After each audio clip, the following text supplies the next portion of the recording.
A very good evening. Thank you for choosing KBC Channel 1 once again to let you know what has been happening in Kenya and around the world on this day of June, the year 2022. We got a lot that we have lined up for you. And indeed, it appears like in the coming days, so many people will have to produce evidence of where they studied. Johnson Sakaja is the latest casualty. The Commission for University Education has revoked his degree certificate, which puts his bid for Nairobi governor obviously in danger. We have details lined up for you tonight. All right, but first, let's begin with our top stories.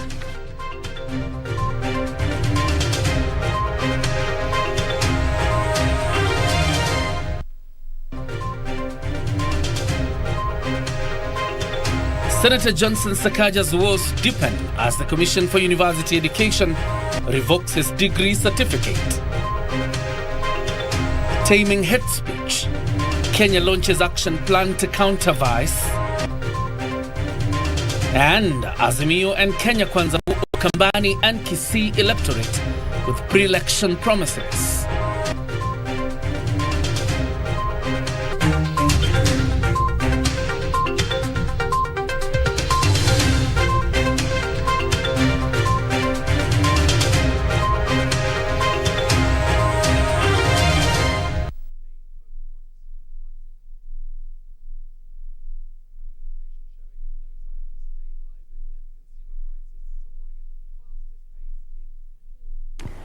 All right, once again, welcome to the broadcast. My name is Serfine Achieng, and on the sign language interpretation is Byron Abuli. And my name is John Jacob Kioria. Serfine Nairobi is still following up on a petition filed against Johnson Sakaja. At least 3 charges filed against him have been dismissed so far. There's one more that is waiting, and that is on his degree certificate. As it is right now, is that the document earlier by the Commission on University Education has not been admitted in that case because the case is before the independent, or rather IEBC Disputes Resolution Tribunal. But obviously it appears like by the end of the night today, we'll have known the fate of that case. Yeah, indeed. And of course, just an update from Serfine is that the letter from the Commission of University Education, according to what she says, will not be used in these particular proceedings. That's part of, some of the developments of this particular case, but of course we're yet to get more about this particular case and to see whether Johnson Sakaja is going to be lucky to proceed with his ambition to become Nairobi's next governor or not. But it's a story we are working on for you. We'll be giving you. All right, so let's begin with that story, by the way. It is a relief for Nairobi County Senator Johnson Sakaja after the Independent Electoral and Boundaries Commission Dispute Resolution Committee expunged a letter from the Commission of University Education. The letter stating that the senator's degree from Team University in Uganda is not recognized will now not be used in the proceedings before the tribunal.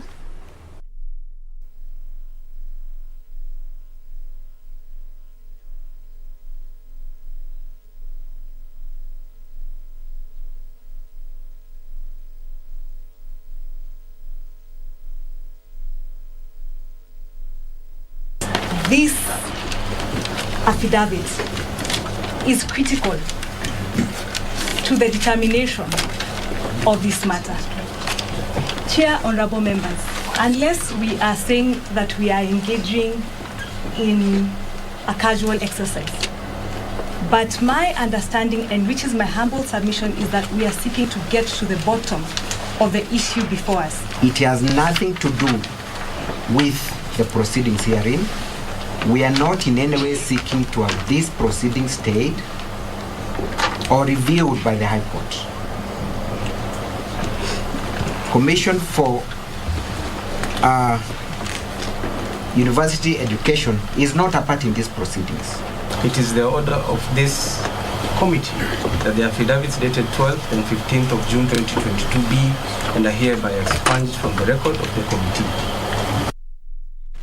And obviously why that letter by CUE will not be admitted in this particular matter is because Johnson Sakaja has already filed a judicial review against that letter at the High Court, and that is why probably the disputes resolution tribunal will not be admitting the letter. But looking at going by what is going on, looks like you need to really go and look for that photo you took on your graduation day. You never know just when you may need it. But of course, he must be such a happy person tonight. Absolutely. Following that particular verdict.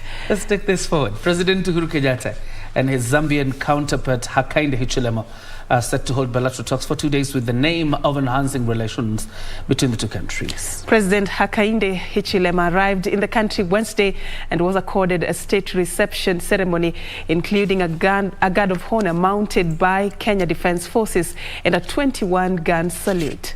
This is his official visit to Kenya After he got to power in August of 2021.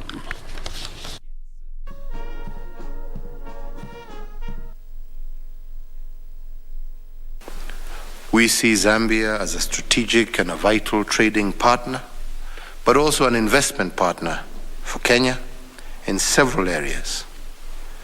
Trade and investment will remain one of the strongest pillars of our bilateral relations, and I believe it is imperative that we commit to putting in place mechanisms that will enhance the ease of trading, that will promote investment between our two countries, and that will tap on the existing potential that exists in our respective countries for the mutual benefit of our two peoples. Kenya and Zambia, as we have said, come a long way in terms of our relationship as countries. I believe our founding fathers got to know each other even before independence and worked together to liberate our both countries and other countries on the continent. So it's a long relationship. And we apologize, the story erroneously captures that they're set to hold bilateral talks. Indeed, they did hold those bilateral talks earlier today. Kenya is the first nation globally to unveil an action plan against hate speech. Speaking during the launch, Chief Justice Martha Koome said 21 cases related to hate speech were reported in the month of May this year. Speaking at the event, the National Cohesion and Integration Commission NCSU Chairperson Reverend Samuel Kobia cautioned politicians and the citizens against use of abusive and discriminative or inflammatory remarks. He said such utterances will attract penalties. In an effort aimed at curbing the spread of hate speech, the government has unveiled an action plan which makes Kenya the first nation in the world to launch such an initiative. The plan will see over 50 cohesion monitors deployed across counties to coordinate data collection and research on ways of combating hate speech in the country. Avoid actions that will bring you into conflict with the law through hate speech, because it is not a joyous occasion to see somebody being prosecuted. We want people to be working to develop this nation, but not to spend time going in and out of court to answer to charges, especially on hate speech. Chief Justice Martha Koome said that special courts have been set up to hear and determine cases of hate speech, with 21 cases reported in May this year. The CJ, while sending a stern warning to politicians to refrain from making uncertain remarks that might lead to violence, urged government agencies and the private sector to collaborate in the fight against the vice. I therefore implore also our political actors to put national interest above self-interest. Do not ethnically polarize Kenyans. Through the action plan, NCIC will also develop workplace policies against perpetration and perpetuation of hate speech and empower legal frameworks to combat the vice. This early warning information will be supplemented by reports from community perception surveys that will be conducted by Amnesty International and availed to Uguyano As Kenya becomes the first nation in the world to unveil action plan against hate speech, politicians and citizens have been urged to shun making of remarks that might be insulting, abusive, or threatening before, during, and after the general election. Reporting for Prime Edition from Nairobi, my name is Frederick Mwoki. All right, thank you, Mwoki, for that report. Now, on to matters politics. Deputy President William Ruto has promised to improve the economy and lower the cost of living if he is elected president in the upcoming polls. Speaking in Kisii County, Ruto said his government will give loans without interest to small businesses to uplift the lives of Kenyans.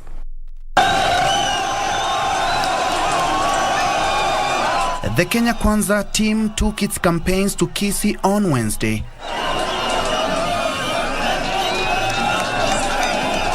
The brigade, led by Deputy President William Ruto, said their top priority if they form the next government will be lowering the cost of living.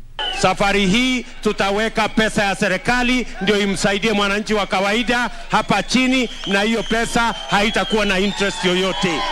Ruto promising farmers value for their products coupled with low cost of fertilizer and farm inputs. Ndio mimi nimesema tutaweka pesa ya kutosha kwa kilimo, tupunguze gharama ya mbolea, tupunguze gharama ya mbegu, tuhakikisha kwamba mkulima anapata bei ya sawa sawa kwa mazao yake. Sisi tunasema kupitia kwa serikali ya Kenya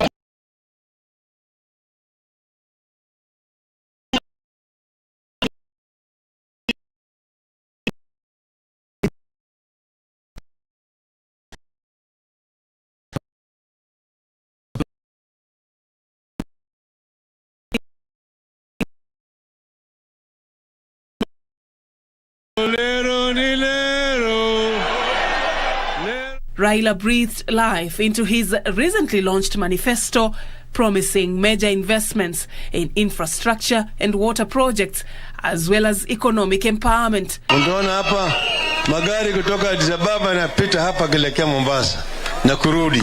Na biashara kubwa sana itakuja hapa kwenu hapa Mtomo. Kurudi.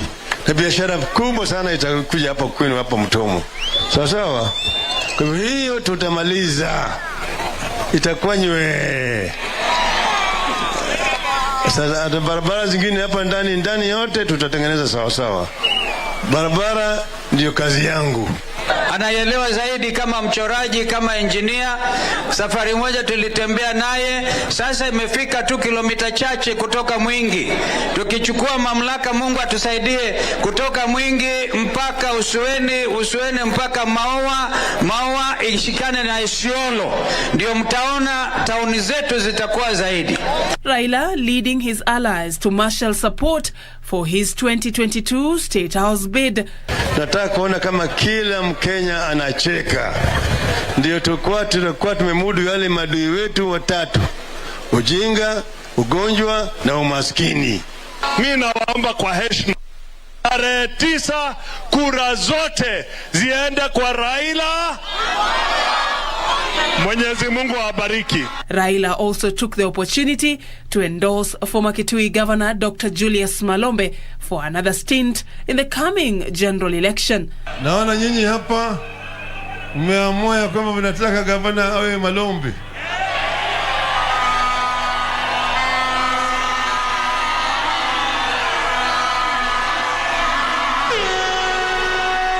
Raila revealed his plan to assign Governor Charity Ngilu a docket if he forms the next government.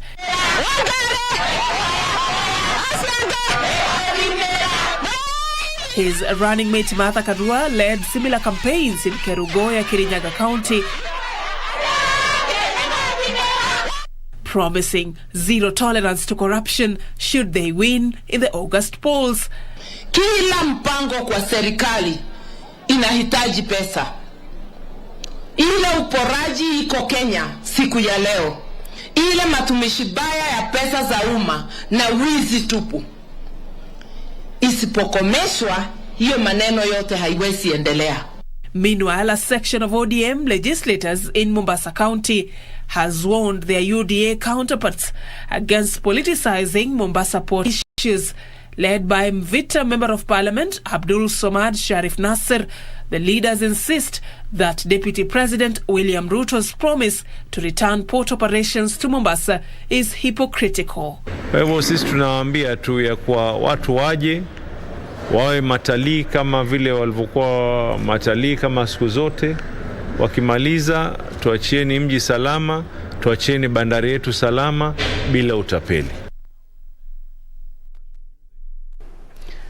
Now, security agencies in Busia County will beef up security on the Kenya-Uganda border to verify Kenyan voters living in Uganda who will cross over to cast their ballot in the August general election.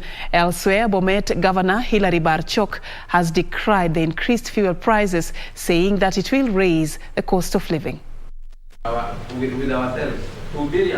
Speaking during a stakeholders meeting, Busia County Commissioner Ahmed Omar revealed they will work closely with the Independent Electoral and Boundaries Commission to confirm the Kenyan voters living in Uganda. We wouldn't want to have these people brought in a lorry by a politician or something like that, because we have laws that deal with that. What we are saying is that if I am a Kenyan, I'm living, my family is in Kenya, I have a shop across in Busia, what will stop me from coming to vote here if the time to vote comes? Omar also warned politicians against ferrying voters from the neighboring country.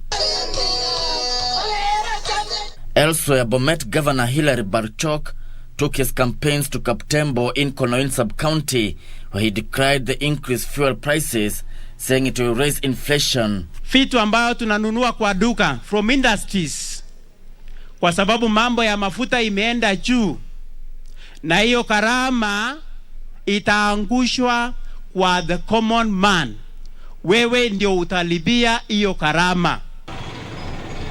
Elsewhere, Machakos Deputy County Commissioner David Rotich has cautioned Kenyans to be on the lookout for fake money that could be in circulation by politicians eyeing various seats during this campaign period. So we are asking the members of the public to be on the lookout, and should they detect any fake money, they alert our law enforcement agencies. We want to state clearly. And a section of former councillors from Nairobi County has come out to defend Senator Johnston Sakaja, saying his degree saga has been politicized. Honorable Sakaja is a well-renowned public servant, having served in the nation in various capacities, including the Senator of Nairobi and also as the nominated member of Parliament representing the youth. Ishoki Washira, Prime Edition. All right, on that political note, we want to take a short break on Prime Edition tonight, but we still got a lot that is lined up ahead for you. Absolutely good business with Carol Janga, and of course later you also have Sports. Don't go too far, we're coming back.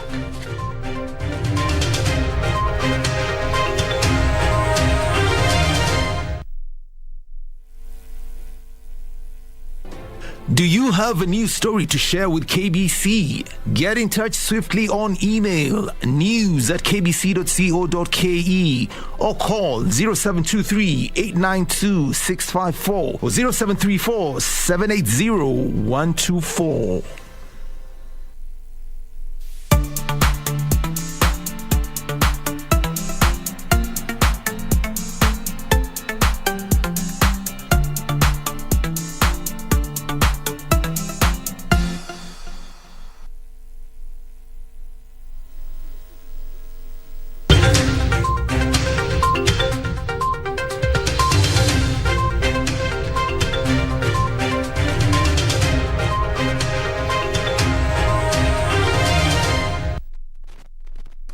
And welcome back. You're watching Prime Edition. Medical personnel are asking the government to channel more resources to primary healthcare, they say is critical in preventing the spread of diseases. Speaking in Nairobi, the team comprising medical doctors said primary healthcare is critical in averting pandemics. Ruth Wamboi has the details. A clarion call has been made to the government to focus on technology in dealing with future health crises. Speaking during a workshop in Nairobi, doctors called for concerted efforts, saying the COVID-19 pandemic has drawn lessons for countries to invest more in research. And some of the things that we encourage them to consider when formulating the policies that deal with pandemics in this country or health issues in general. One of them is strengthening community resilience against the effects of epidemics and pandemics through capacity building. With COVID-19 disease having originated in Wuhan, China, China's zero-COVID strategy was catalyzed by homegrown solutions in arresting the pandemic. We're more interested of homegrown solution, and in fact, in terms of importing anything from the West or from other Asian countries, it could be only to do with scientific research or technology or sharing our experiences, and particularly the technology transfer, because we cannot be reduced on a country where we only consume technology developed from other key, other parts of the world. Look at statistics in the year 2020, we see that 31 out of 1,000 women in Kenya die because of preventive public health care issues, which could have been dealt with through the policies that. At the same time, healthcare specialists argue this will ease the strain on healthcare systems for better outcomes in terms of deaths, hospitalization, and the economy. Advise that we put a lot of focus on policies that strengthen our preventive policy mechanisms for preventing pandemics and indeed other diseases of public health concern. The development comes as 467 people tested positive for COVID-19 disease from a sample size of 3,728 tested. Now let's move this forward. The government has been asked to liberalize the Kenyan space as part of its economic development pillar. Stakeholders in the ongoing Space Expo in Nairobi said the sector is yet to be fully utilized owing to the government's security concerns. Ministry of Defense Chief Administrative Secretary Peter Odoyo, however, said the government is willing to let off some of the space for investment, especially by the private sector. Beatrice Gatonye-Ngetich with details of that story. Different stakeholders converged at the Sarit Center in Nairobi for this year's Space Expo and Conference. Such data is analyzed, we'll be able to. The forum focusing on the development of the country's space economy and utilization of space science and technologies, among others.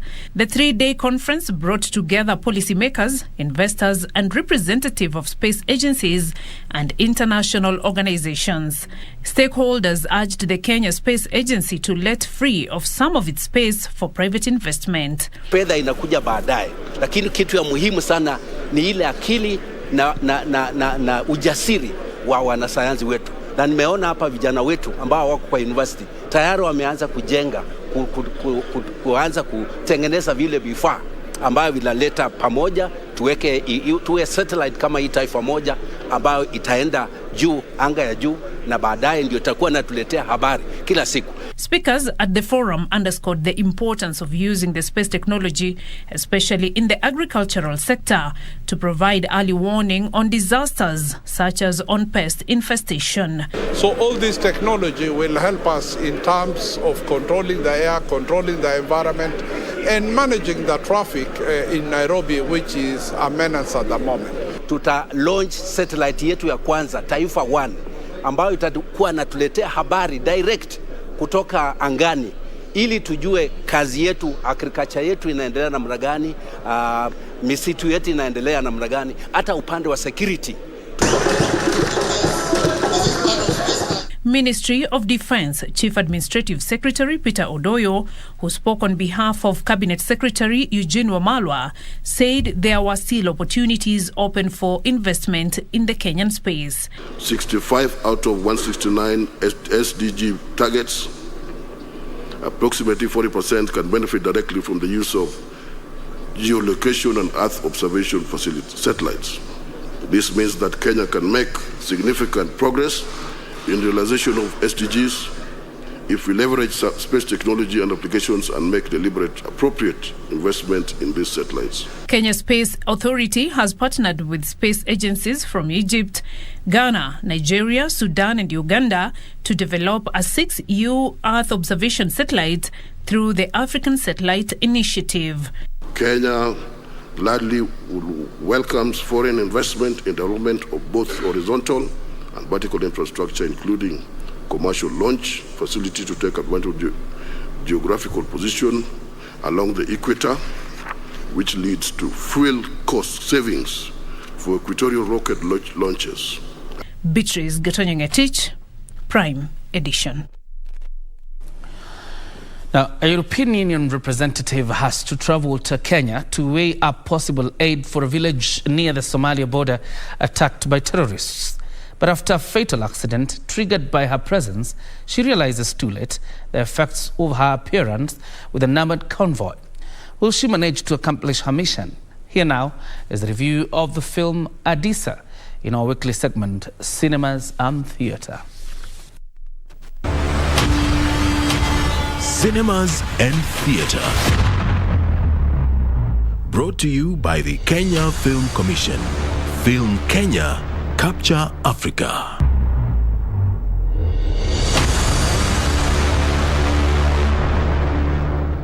The European Union Special Representative to the Horn of Africa, Ms. Schneider.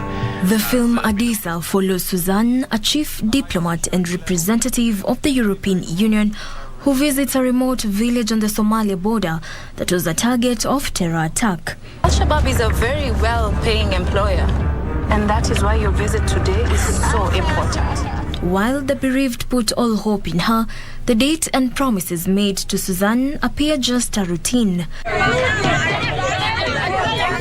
But after a fatal accident caused by her presence, she's forced to leave her comfort zone and fight against the established patterns of behavior in Europe. Adisa is a human interest story.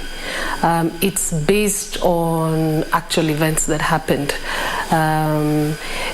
These events happened in Cameroon in 2016 with the then American ambassador to the UN. Her convoy was in an accident and it hit a child, an African child in Cameroon, and the child died. And Adisa tells this story from that perspective. It is actually a tragedy. It's not a comedy. It's something that's supposed to, at the end of it, you're supposed to be like, left maybe with tears in your eyes. Get back in the car!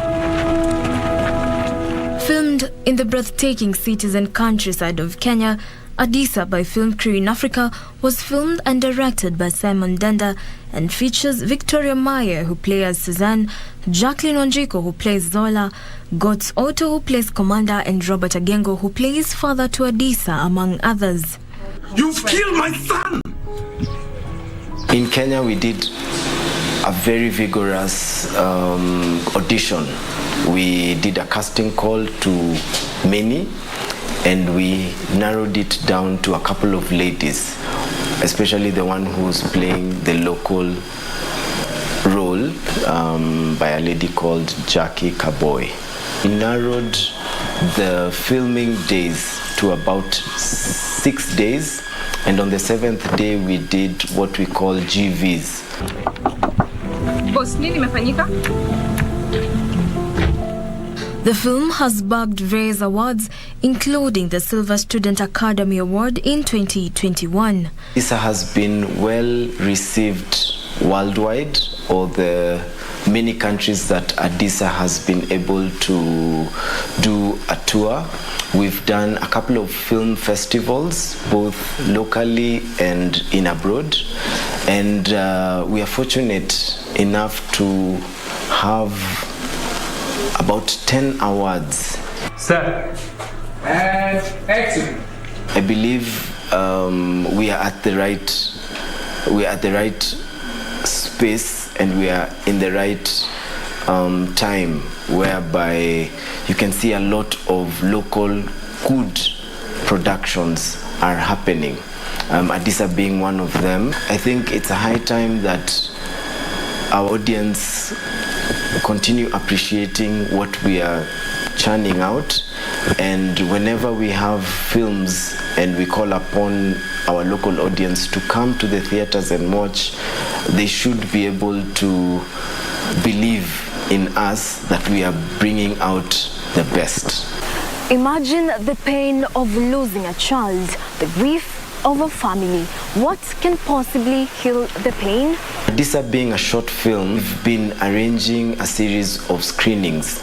So what I can say to the people who are interested and to our followers to check out this information on our IG page.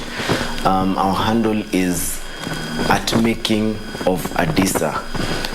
We'll be able to be releasing new dates on when and where you can catch Adisa. Jacqueline Masharia for Cinemas and the Theatre.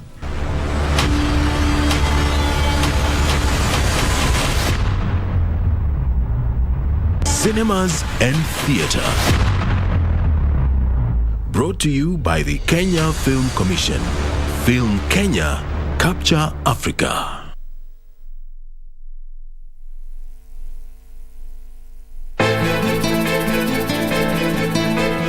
Hujui kama kile chumba ni changu mimi na mume wangu? Asa ukatiwe simu ni nani? Wewe ni rais. I don't want to talk to you kids. That's why. Kwa kifupi Maya anifanya kama ulimi mimi nazungukwa na meno. Haya. Hivi ni vitabia nini? Unaponelezea masaibu ama vitisho vya kids. Wadhani unisaidie. Sasa wewe lala naye. Ukitaka mtie hata kwa pani. Lakini kwenye kampuni dada unitoi.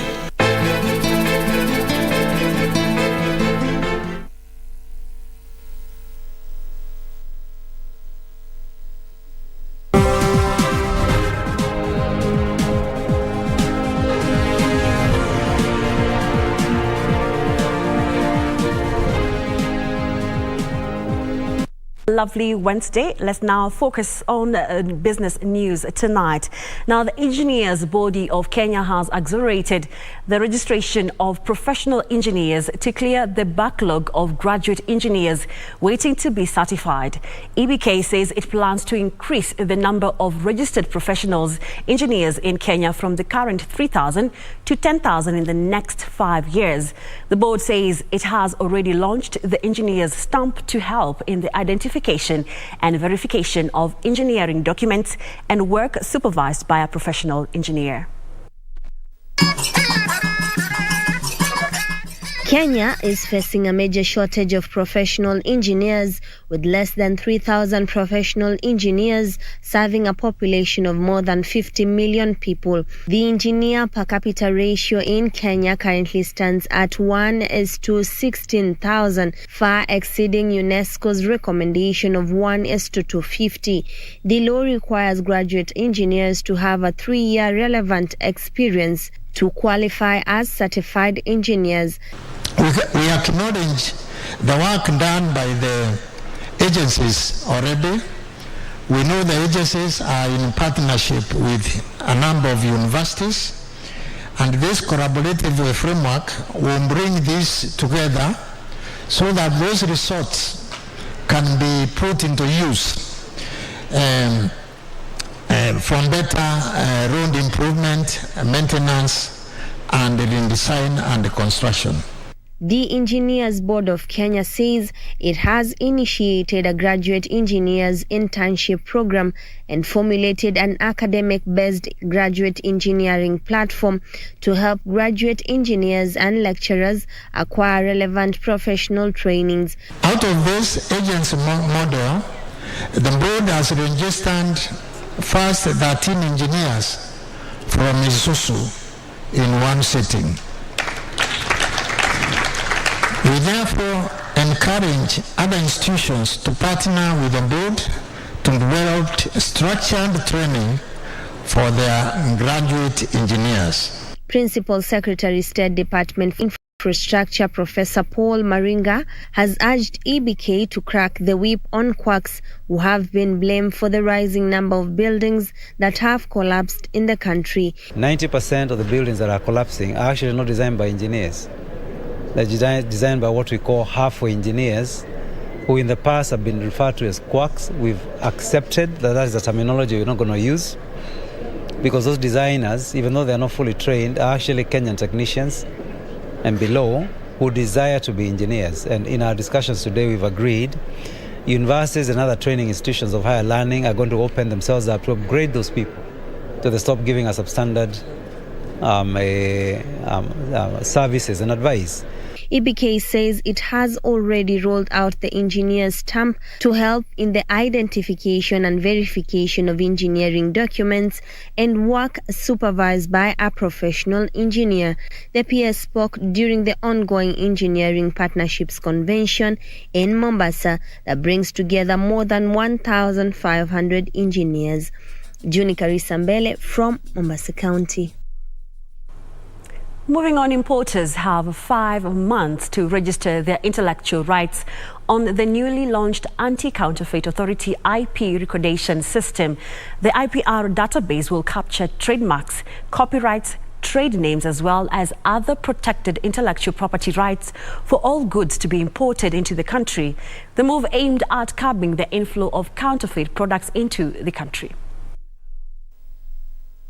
According to Kenya's anti-counterfeit agency, illicit trade denies the taxman up to 153.1 billion shillings annually, of which counterfeiting activities alone rob the taxman between 85 billion and 100 billion shillings. To curb this, the Anti-Counterfeit Authority has established an online database where importers are supposed to register their products. This technology will be a game changer in the war against counterfeits, which will involve creation of intellectual property rights database that will be used by officers at border points so that they are easily able to flag counterfeits before entering into the market. The intellectual property rights recordation refers to the process of collecting from IPR owners information regarding their registered intellectual rights like trademarks, copyrights, trade names, or any other protected intellectual property right, irrespective of their place of registration, for all goods to be imported into Kenya. Counterfeited products have serious consequences, would have serious consequences for this country. And therefore, look at it from the economic point of view, look at it from the security point of view, look at it from the social point of view, look at it across. And then you will see, even culturally, you see that we have an elephant in the house, an elephant that we must eliminate, an elephant that we must remove. Under the Anti-Counterfeit Act, it is an offence to import goods that have not been recorded with ACA. Speaking during the World Counterfeit Day, Deputy Head of Public Service and Coordinator of the multi-agency team tackling illicit trade, Wanyama Musiambo, urged importers to declare their intellectual property rights for goods being imported into Kenya to deter the importation of counterfeit goods. Importers have 5 months till January 2023 to register their intellectual rights on the newly launched Anti-Counterfeit Authority IP recordation system, after which IPR agents shall transact. Anything that is raw materials are not covered under the IPR recordation regulations. Raw materials, other industrial inputs and used goods shall be exempted from the payment process, as well as transit and transshipment goods. An importer shall, however, be required to submit information supporting manufacturing, assembly or value addition in the case of raw materials and other industrial inputs. Regina Manyara reporting for Prime Edition. The government plans to start gradually removing the fuel subsidy, which will further push up the prices of petroleum products and the cost of living. National Treasury Cabinet Secretary Kioria says the subsidy has become inefficient in softening commodity prices, despite the government spending 100 billion shillings on it in the last 2 financial years. The rising cost of fuel and an increase in basic commodities and services has made lives of Kenyans unbearable as they struggle to make ends meet. On Tuesday, fuel prices hit a new high despite the government sinking in billions of shillings to subsidize prices. In a statement, National Treasury Cabinet Secretary Kioria says the fuel subsidy program might not be sufficient in the near future. He says the subsidy has become inefficient in softening the prices, adding that there will be gradual adjustment in domestic fuel prices in order to progressively eliminate the fuel subsidy from the next financial year, starting July. The Energy and Petroleum Regulatory Authority, EPRA, adjusted the pump prices upward by 9 shillings per litre of fuel, sparking an outcry from members of the public and senators. Kenyans are expecting us to come here and fight for them to lower their cost of living. If the prices of petroleum products are going up on a daily basis, Madam Speaker, and our salaries are not going up, and the salaries of the Mamamboga are not going up, how else are we going to expect to live in a good country? What Kenyans are seeing in terms of prices going up of fuel, it looks like the problem is the Ministry of Energy. It looks like the problem with the Ministry of National Oil Corporation, Madam Speaker, and I hope the necessary agencies and institutions are working so that no one can benefit at the pain of Kenyans, Madam Speaker. We rely on fuel for very many issues, and there's need to really address this issue so that we bring down the cost of living, because if fuel goes high, it means that when it comes to transport, it will go high. Everything else will go high. Madam Speaker, that old lady in the slum, that old lady in the village cannot even afford kerosene, and half of the Kenyan population depend on kerosene. Without the subsidy, a litre of super petrol would have increased by 25 shillings, diesel by 48 shillings, while kerosene would have gone up by 42 shillings. But when you compare the fuel prices with countries such as Uganda, South Africa, Zambia and Rwanda, the cost of fuel in Kenya is significantly lower. Globally, fuel is most expensive in Hong Kong, followed by Netherlands and Norway. Fuel is cheapest in countries like Venezuela, Libya, Iran, Syria, Algeria and Angola, mainly due to heavy government subsidies. Waste management has been a major challenge in Kenya's urban areas, with Nairobi churning out an estimated 2,400 tons of solid waste daily. The government is now looking to set up 6 waste treatment plants in the city to solve the problem. The plants to be set up by Zurich-based firm Hitachi Zosen Nova in partnership with the Ministry of Environment will convert recyclable and non-recyclable waste into heat and electricity. Poor waste management, coupled with rising urban pressure, have heightened the risks of environmental degradation in Nairobi.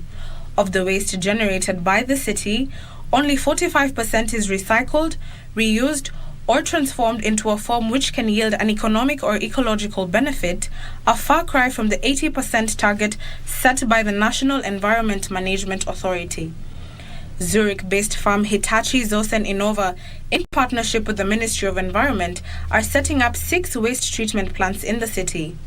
The plants will see 1 ton of waste converted into 700 kilowatts of electricity that can supply heat and energy for up to 200 households. This is, in our perspective, is clearly unsustainable, and that's the reason why we are committed to provide energy from waste solutions. Nairobi Metropolitan Services Water and Environment Director Maureen Jerry noted that the biggest challenge the country faced was waste disposal that could now be averted through the ongoing construction of material recovery sites set to be completed by November this year. We thought through, as part of that sustainable action plan, what other actions can we be able to come up with to divert as much of the waste that is ending up at the final disposal site and have a lot of it either being recovered through whatever processes, whether it is through recycling, whether it is through reuse, and or whether it's through energy recovery. So 2 components came up, and one of the components was on coming up with material recovery facilities, which are more or less like waste transfer stations. Experts in local waste management called for proper legislative frameworks that will open up technical solutions and financing opportunities tailored for Africa's long-term operation of waste-to-energy plants.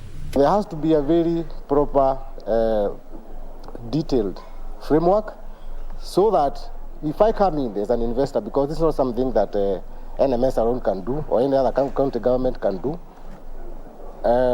we need that kind of partnership in form of a framework that takes the interest of everyone on board in terms of waste availability and also the sustainability of the plant. Did you know that as a country we produce 22,000 tons of waste per day that translate into 8 million tons annually, a menace that has been choking our environment? Solutions to this can now be performed thanks to reforms within the energy sector that will see waste being transformed into electrical energy for our use. Nduta Mokami for Prime Edition. Thank you, Nduta, for that story. Now, Tatu City will host the country's biggest call center, with its construction set to be completed by the end of next year. The flagship project, which has already broken ground, will employ at least 4,000 people with the aim of providing business processes, outsourcing and customer support for companies within the special economic zone. Tatu City is Kenya's first special economic zone, hosting a myriad of businesses and companies that enjoy a 10% corporate tax reduction for 10 years and a 15% rate for the subsequent 10 years. Businesses registered within the city also enjoy the additional benefit of zero-rated VATs, import duty exemptions, and low withholding taxes. So far, more than 70 companies are operational within the special zone, with many players in the manufacturing sector setting up establishments there. The opportunity that we have, the clean title on land, the SEZ status that you have within the city, and also understanding that Tatu City brings global best practice to Kenya. Generally, from our perspective, we look at where there's youth and where there's a good catchment area in terms of obtaining youth. And we look at a market where our youth at the minute, there's a high unemployment rate. So I think when we look at the overall picture in terms of what we can do and being one of the pillars and vision of 2030 in Kenya, I think that we're really making great strides in terms of alleviating the unemployment issue here. The call center flagship project being operated by CCI Global promises ultra-modern amenities that would further enhance service provision in the city. The international company notes its entry into the Kenyan market through Tatu City is strategic, with the aim to expand even further into the region through it. Project stakeholders note the employment availed will take keen interest in the youth, taking advantage of the vast pool of IT-trained Kenyans. So the employment impact is really significant, but this is going to be a new world-class business hub, not just for Kenya, but for Nairobi. So for us, Kenya has become a really active country of investment for us. The project will provide business processing outsourcing services, including consumer sales services and digital customer management strategies. Hibak Said for Prime Edition. Imagine as a proprietor of a small business who has the technology to monitor business activities, borrow capital and gain financial management skills on the go. This is a story you can find on our website at kbc.co.ke. That's how I wrap up business news tonight. My name is Caroline Jenga. John Jacob Kioria will be bringing you the sports today. Have a good night.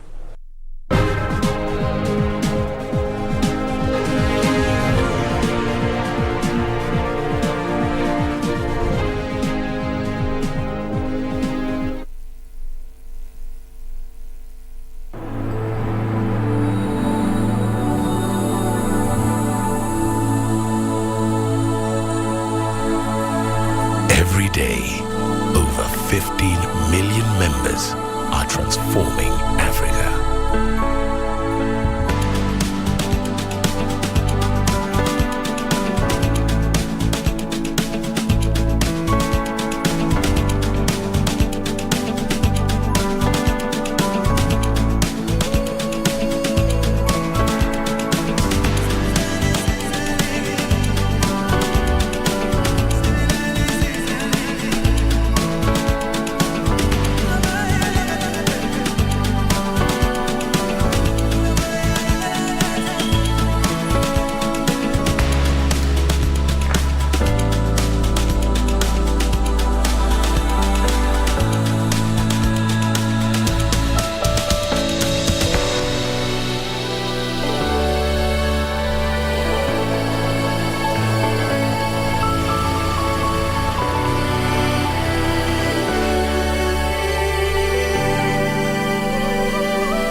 To create, to grow, to harvest, to lead, to dream. Equity. Karibu member.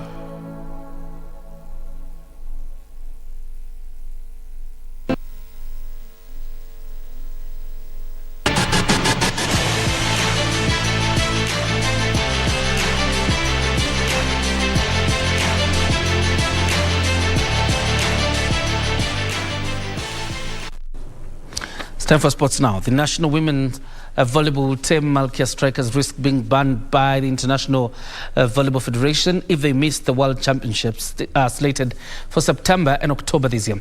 Kenya Volleyball Federation has threatened to withdraw the team from the global competition if they fail to get funding from the relevant authorities.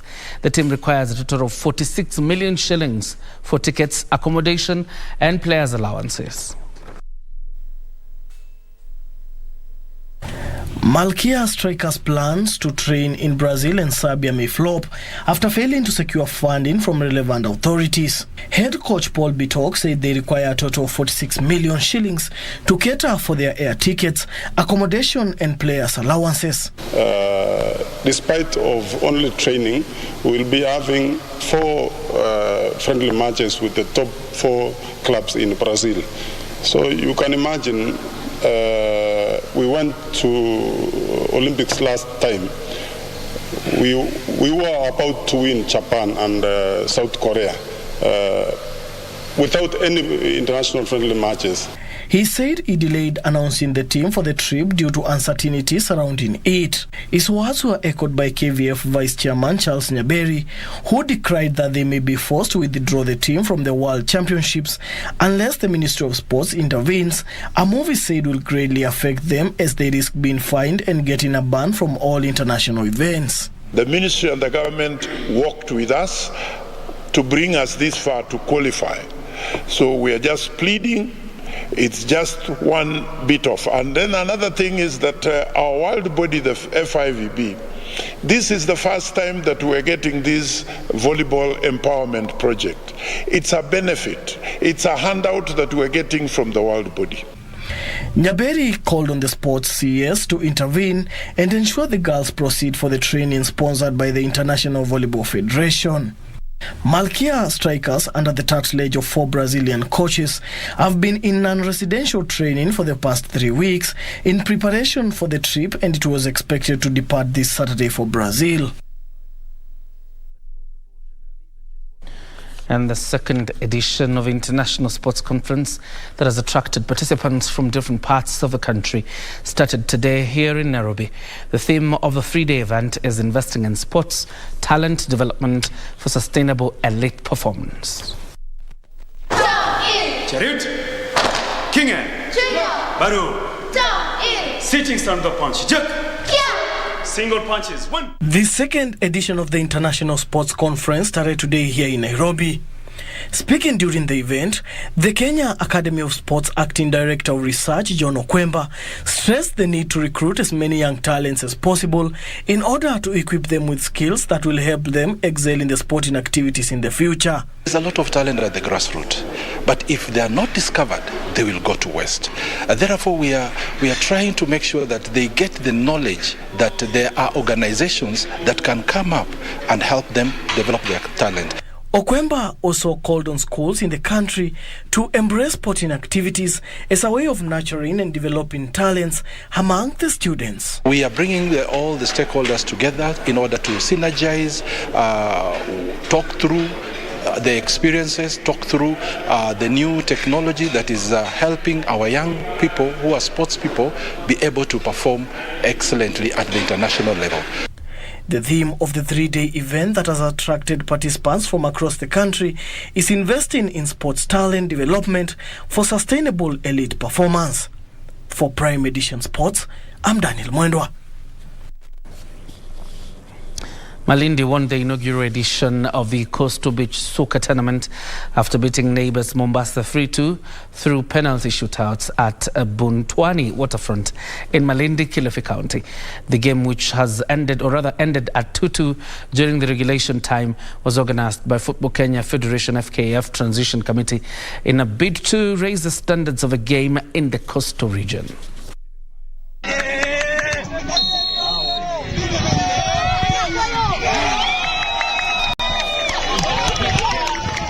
The event organizer Rachel Kamweru lauded Cabinet Secretary for Sports Dr. Amina Mohamed for facilitating the tournament held at the Buntwani Waterfront in Malindi.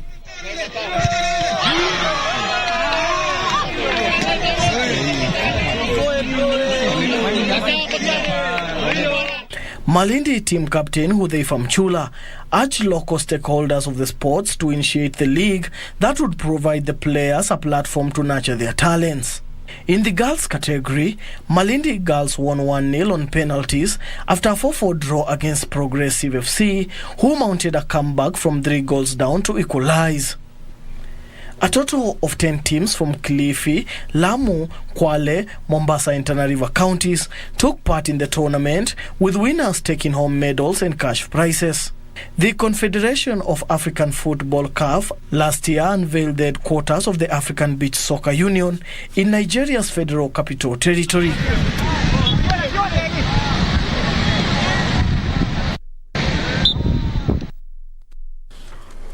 And finally, Costa Rica became the last team to qualify for the 2022 World Cup in Qatar with a 1-0 victory over New Zealand last night at Ahmad bin Ali Stadium.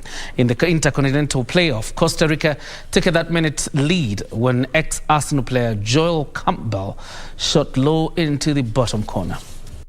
Costa Rica have now qualified for the World Cup 6 times, and this will be their 3rd successive appearance. Former Arsenal forward Campbell netted in the 3rd minute in Doha, and New Zealand, who were reduced to 10 men in the second half, could not find an equalizer despite dominating for long periods. Costa Rica will face Germany, Spain and Japan in a tough Group E at the World Cup tournament. The 2022 World Cup begins on 21st of November in Qatar, with Costa Rica playing 2010 champion Spain in their opener on the 23rd of November. Attention à ce bon appel de Chris Wood, encore lui.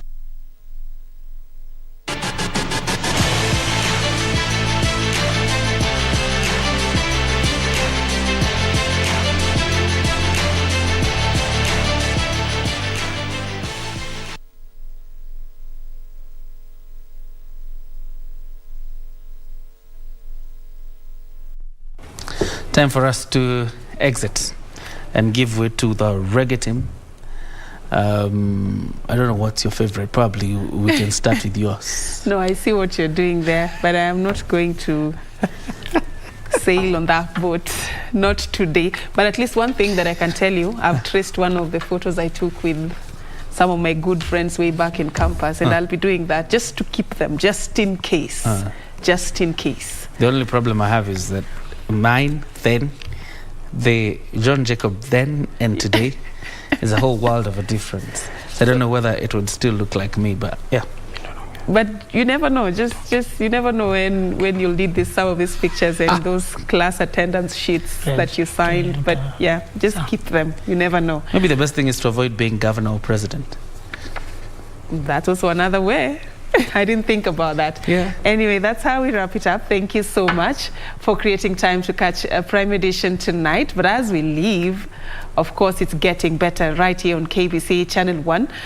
The rave is coming up next. And like we always say, weekend starts early.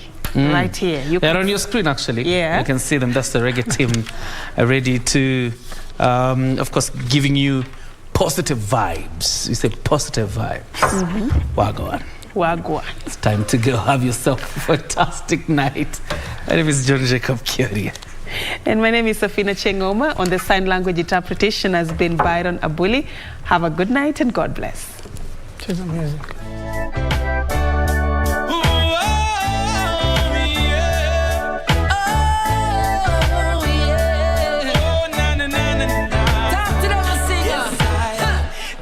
Chatty, Mount Amasi, mix up. Why you not leave people business? I said, don't people business. Good God, I tell you. Nah, see nigga, nose in nearby your place won't fix up. Why you not allow people business? Leave people business alone. Leave people business alone.